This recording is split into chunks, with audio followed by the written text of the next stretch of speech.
All right, welcome back to the Scarlet Faithful podcast. This is my rapid reaction to Rutgers losing to Michigan 31-7 on Saturday, September 23rd. Coming to you about 45 minutes after the game ended. I was with my kids today, as I always am, but during Saturday noon kickoff is tough, and so I got my write up out, and now I'm doing my rapid reaction. But also, it was a game that I feel like I needed to kind of think about things a little bit. Certainly some frustrating moments, but at the same time, I think some encouraging ones as well. And at the end of the day, I thought Rutgers came out, they played physical, uh, loved the first drive, loved the aggressiveness. That third and fourth play, to me, what I want to harp on in terms of constructive criticism, right, is that on that first drive, they threw 3 plays in a row. It was a 3rd and 4. They went against their tendency and they passed to Dremel and he took off. Michigan was not expecting it. They had Michigan, the defense, off balance. And I thought that's exactly what they had to do in this game. You knew that if you were going to beat the number 2 team in the country or give them a legitimate threat, Gavin Wimsatt had to make some throws. You had to be aggressive in the pass game. And they were on the first drive, and it led to 7 points. Rutgers then went real conservative. 16 of their next 19 play calls from scrimmage were run. Next thing they know, Michigan scores the last drive of the half. Obviously, first time Rutgers had given up a touchdown in the first half. And then Michigan gets the ball back to start the second half and they kick a field goal. So there you are. You ran the ball pretty much the rest of the first half and you're down 17-7. So what does Rutgers do? They go into an all-passing drive, which, is the right call in that moment. And Wimsatt made some good throws. But what I was frustrated by was I felt like you knew you needed Wimsatt to have a big game to win. And they didn't do him any favors in terms of establishing a rhythm in the first half. There he goes. He starts off well. He doesn't get many opportunities the rest of the half. And then he's forced into a situation where he's got to make a lot of throws. So to his credit, he got them down to right outside the red zone. You get to 4th and 2. And then obviously that screen pass call and shotgun. It's very easy to second guess, and hindsight's 2020. Obviously, it resulted in a pick 6, but it just felt like a bad play call from the start. I feel like in that instance, you want to give Wimsatt options, right? You want to give him the opportunity to make a play, and it just seemed like that was too predictable. And Dremel has been successful in the slot, and he's the one that scored, and he was breaking free, and it just seemed like also, why not move Wimsatt out of the pocket in that situation? Give him an opportunity to run if he sees it, if it's there, if no one's open. And it just felt like a forced, predictable play that obviously broke the back of the team and broke the game wide open. And that was it. Pick 6, Michigan leads 24-7. So again, easy to criticize that call after it results in a pick 6. It was the first interception of the season for Wimsatt. But I come away this game hopeful on Wimsatt. And I'm seeing some tweets. Oh, it's time to give up on him. I mean, that's ridiculous. I thought he did some good things in this game, and he competed till the end. He made some completions in that fourth quarter. They passed on a field goal late as well, where he's trying to score. Going back to that 4th and 2. I honestly think that you're in that situation, right? You're down 17-7. It's third quarter. It's about 4, 5, 6 minutes to go. You have an opportunity to get it back within one score. So you're playing conservative, right, in terms of the run game. And then you have to open it up. You get an opportunity to kick a field goal. I know Patel missed the 51-yarder. It's a 42-yarder, not a gimme. But show confidence in him. Make it a one-score game. Again, easy to criticize now. I get that. But I just felt like that was contradictory, in terms of they got a little bit desperate, I think a little too early, where they could have made it a one-score game. Obviously, Patel's got to make the kick, and if he misses the kick, then you're like, what the heck? But the point is, I don't know. I would have kicked in that situation. And again, it's easy for me to say that now, but you make it 17-10. Michigan gets the ball back. You don't have full momentum in the game, but you're in the game. even if you miss that, you're if you're 4th and 2, you don't convert, you're still down multiple scores. So, I get the enticement of wanting to get a 7 points on that drive, right? Making it 17-14. But 17-10, you can go back to having a more balanced approach, and you can run the ball on your next drive if the defense holds. I just think there's a little bit of like faith there, right? Have faith in the kicker, have faith in the defense to get a stop, and have faith in the offense to then go back to your balance, run first approach. If that's what you think. Again, it feels like the approach was similar to every other game, which was you're going to wear down the opponent in the fourth quarter with the run game. And I just, Michigan's defensive front, I don't think that that's realistic. And my approach the whole time was that you need Gavin Wimsatt. It doesn't necessarily have to throw for 300 yards, but you need him to come through in a big way in this game. If you're going to beat the number 2 team on the road, you need Gavin Wimsatt to have a big game. And I thought with what he was asked to do, he did a good job. I just think that it was contradictory, right? You're running. Then you're forced in a situation where you're putting a lot of pressure on Wimsatt.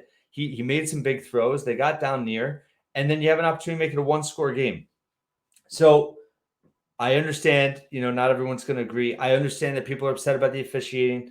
Honestly, yeah, there were some bad calls. There's calls that went against Rutgers.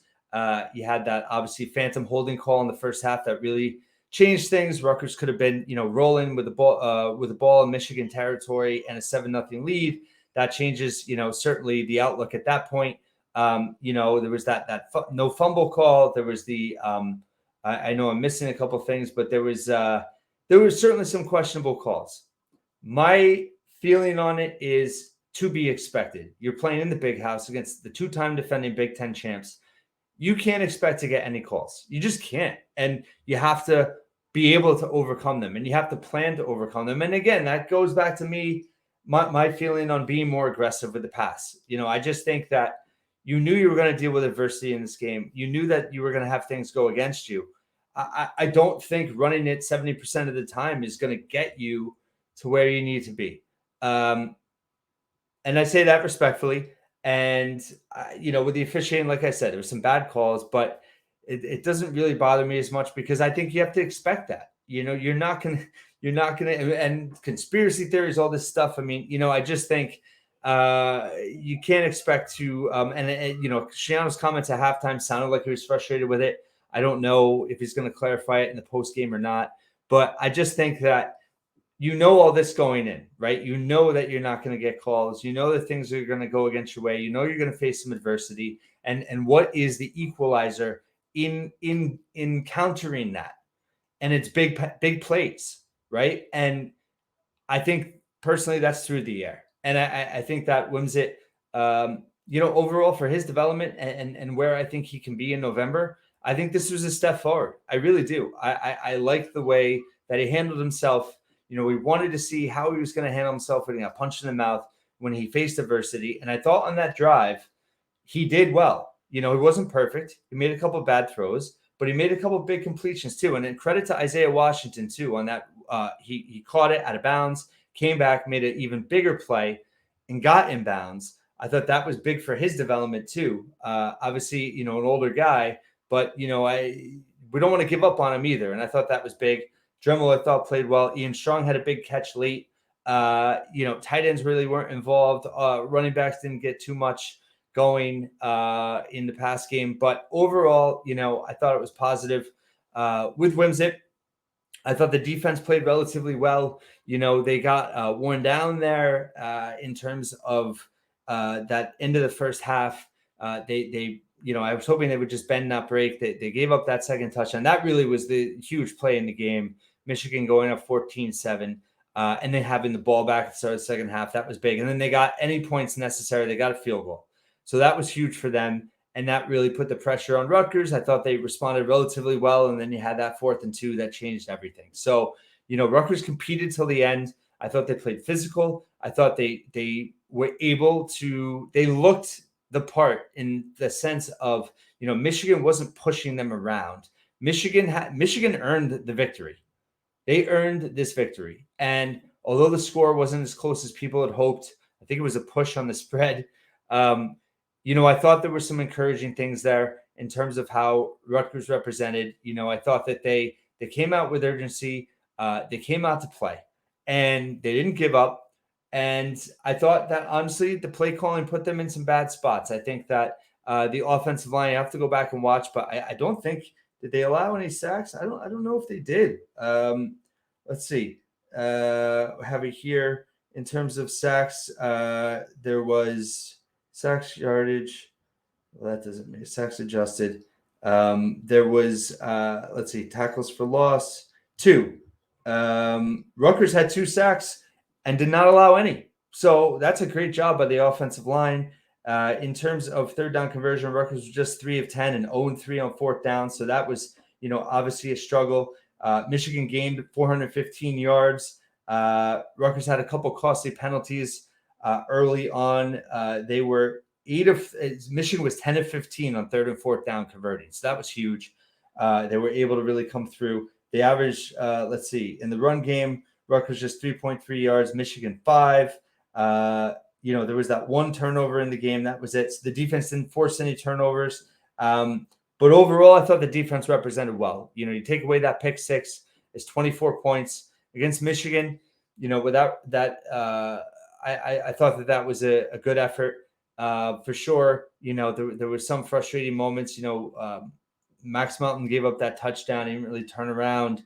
But overall, I think, let's see who represented well, just in terms from a stats perspective. I thought Aaron Lewis, he jumped out a couple times in terms of the tape. Jennings and Powell, led them with 8 tackles each. Each had a pass breakup, so I thought they were good in pass protection for the most part. Powell, I thought, played the best game of anyone on the defense. Teray was a little bit disruptive. Overall, you had your safeties in the mix. Dixon made a couple plays again.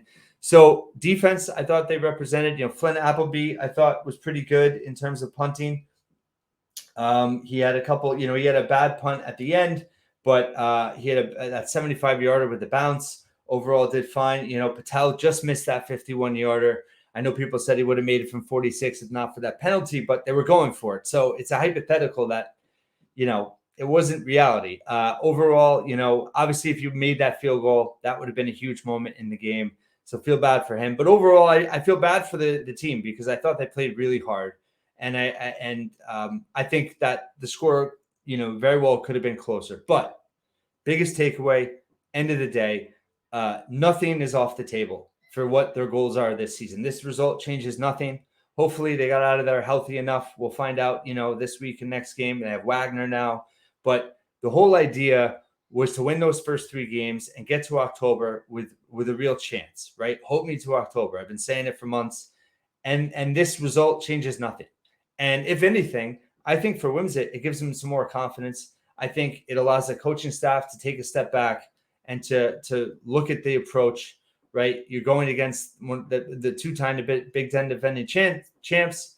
And, where this season is going to be defined is at Wisconsin, at Iowa, at Indiana, Michigan State at home, Maryland at home. Those are the 5 games that are going to define the season. Can you scratch out 3 wins in those 5 games? I think they can. That, for me, this performance, even though it was 31-7, looking at them and the way they held up on the field and the way they competed, this team can win 6 games. Definitely. Will they? We don't know. A lot of things have to happen. They got to stay healthy. But I think this was a learning experience for the entire team and the coaching staff. And I think it can benefit them in the long run. I really do. And overall, yeah, it's frustrating to watch a loss, but let it fly off your shoulders. This team, I think this team is showing signs of being the best team we've had in a while. And although the result was disappointing, I think the outlook is still positive. And like I said, nothing is off the table. And you go into, you have to take care of business against Wagner, one of the worst FCS teams. You get some younger guys an opportunity.